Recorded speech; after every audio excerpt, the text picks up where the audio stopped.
This, you want to take a guess? Okay. And you can give it a sniff too. This is going to really confound you. I think you're going to be confused by this. Yeah, it seems like... It's a little bit off, but it's not going to hurt to smell it. But the smell is going to help you figure out what that is. That is whale meat. Oh, Jesus, dude. Yeah, I'm not sure if Really? that's allowed in the U.S. Whale meat. Let me explain. I went to the Faroe Islands about 2 months ago. They dry the whale meat, but again, it's been in my suitcase for a while. You could probably chuck that. But whale meat is fascinating. They also eat dolphin there too, which I wasn't aware that you could do legally anywhere. So you were saying that they dry this out, and what kind of whale? It's called a pilot whale. So this is a very controversial food on the Faroe Islands. And in fact, if you go there, I was going there to film, obviously. Yeah, all right, he's slicing it up now. And did you just eat it right like this? Yeah. It might leave a little taste in your mouth. I'm gonna put that aside. Yeah, okay. I'm gonna think about it. I would say to get the bark off, get the outer layer off, and maybe take a piece from the inside, or not at all. Okay. So it's very controversial food because people like whales. Yeah. Whales are smart. They're cute. This is something that they've been doing in the Faroe Islands for hundreds of years. In fact, it's one of the oldest records of any country. They've kept these insane records going back hundreds of years of these. It's called like Grintabab, something like that. It's like they get the whales and they bring them to shore. Have you heard about this? No. Fantastic. So I was just there. I was hoping to see one in action. I was told if you see one and you approach them and you film, they will destroy your camera because they've had so many issues with protesters there, among them Sea Shepherd, who's trying to put an end to the whaling. Yeah. So the whaling they do there is far different from the whaling that you're going to see in a place like Japan. Japan, I think they're hunting blue whales. They're hunting whales that are actually vulnerable species, and they're doing it under the guise of research, and they put like research on their boat as Right, if we're but like, then they're well, selling the animal. yeah, and then they sell it. Oh my gosh! And some people there. I mean, somebody took me on a market tour in Japan, and they're like, well, the meat is left over. They don't want to waste it after the research, so they sell it here. And I'm like, you buy that? You believe that? And she did. So what they're doing is different in the Faroe Islands because they're not going out to sea. And so their method of getting the whales is never going to lead to their extinction. The whales populate the Atlantic, and the Faroe Islands is just a tiny, small collection of 18 islands in the middle of the Atlantic between like Scotland and Iceland, and they've got 50,000 people.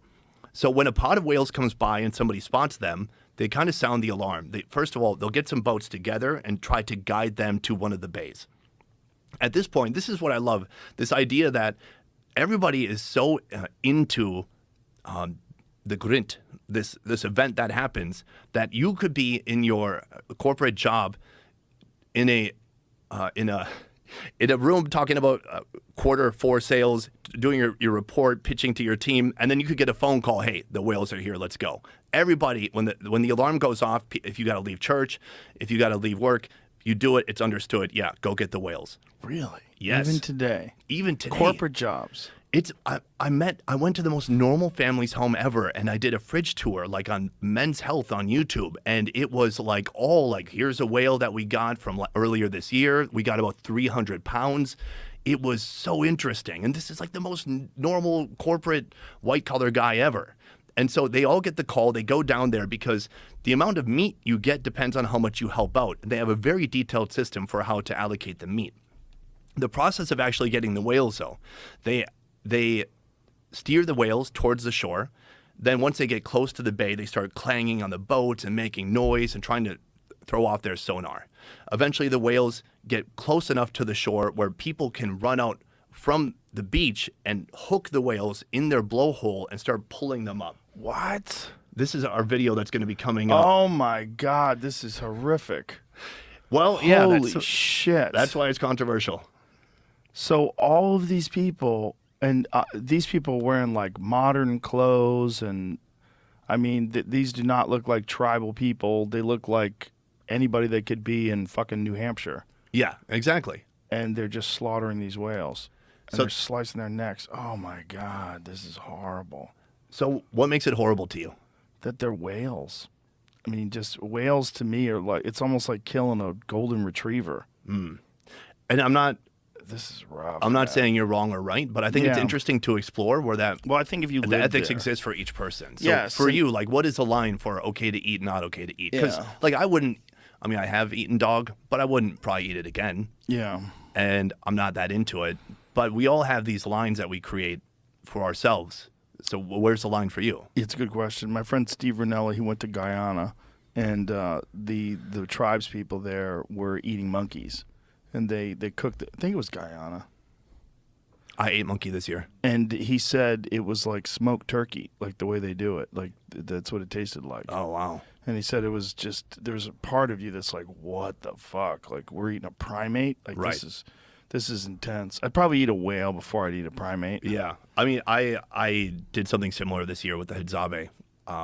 But just to finish about the whales, Yeah, Bolivian jungle with tsunami hunters. How do you say that? Simane, maybe? Simane hunters, and we ate monkey. Only got 35 likes. 2014. So What if he shadow banned?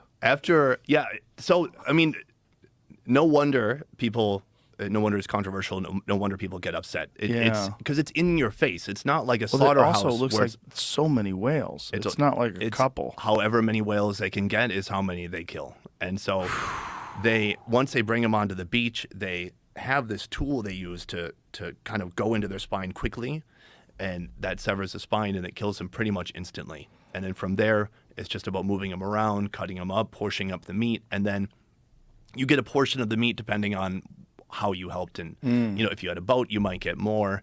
Right. And if you're just cutting stuff up, you might get less. And it's a fascinating system. I understand why it upsets people, but it was interesting. There's so many documentaries like this, the footage you just pulled up. The difference is nobody ever goes to their home. They just end it there. Isn't this Right. terrible? Look at the whales. And so I actually got to go into someone's home, look in their freezer, and eat a whale meal that they prepared and experience that with them. And I guess my biggest takeaway was it's so different from any other animal. It's got a big layer of blubber on the outside. There's skin, which is about 1/4 of an inch thick, and then the blubber must be, 3-4 inches thick, and then it's just protein, this dark red protein after that. And there's no taste you could compare it to. And so it's not like, well, just eat chicken instead, just eat beef instead. You cannot replace whale meat, you can only take it away.